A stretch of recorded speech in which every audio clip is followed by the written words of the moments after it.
A bipartisan coalition of House lawmakers is rallying behind a war powers resolution to prevent U.S. military involvement in the intensifying conflict between Israel and Iran, underscoring Congress's constitutional authority to decide matters of war.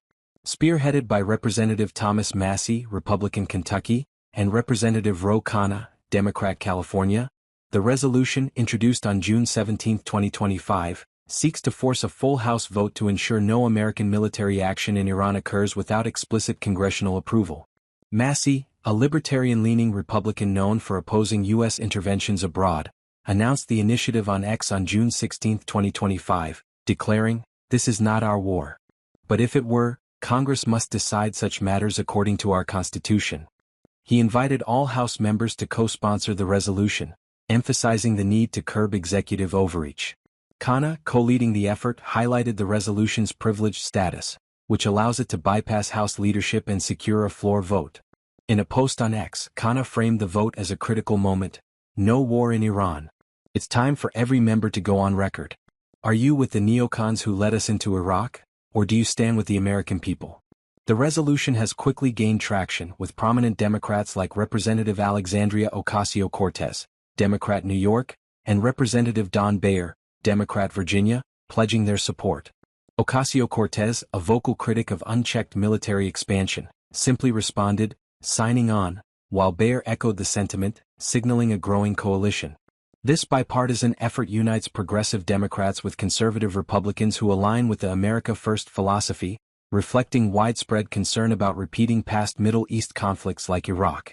The push comes amid escalating tensions in the Middle East, where Israel's surprise strikes on Iran's nuclear facilities on June 13, 2025, triggered retaliatory Iranian missile attacks that killed 24 people and damaged a U.S. embassy branch in Tel Aviv.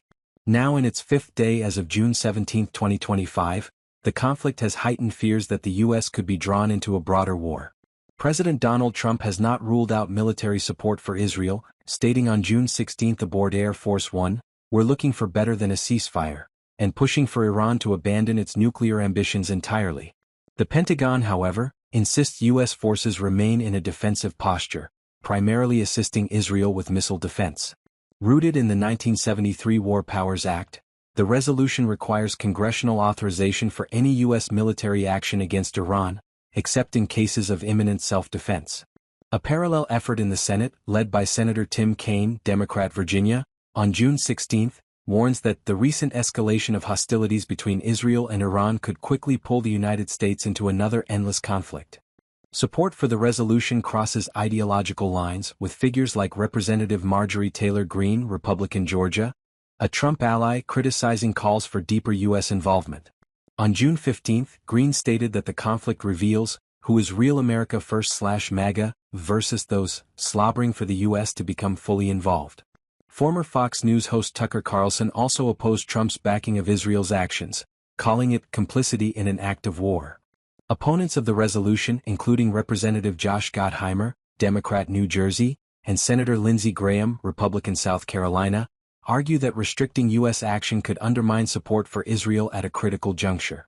On June 16, 9 lawmakers, led by Gottheimer, urged Trump to pair Israel's military strikes with crushing diplomatic pressure to halt Iran's nuclear program.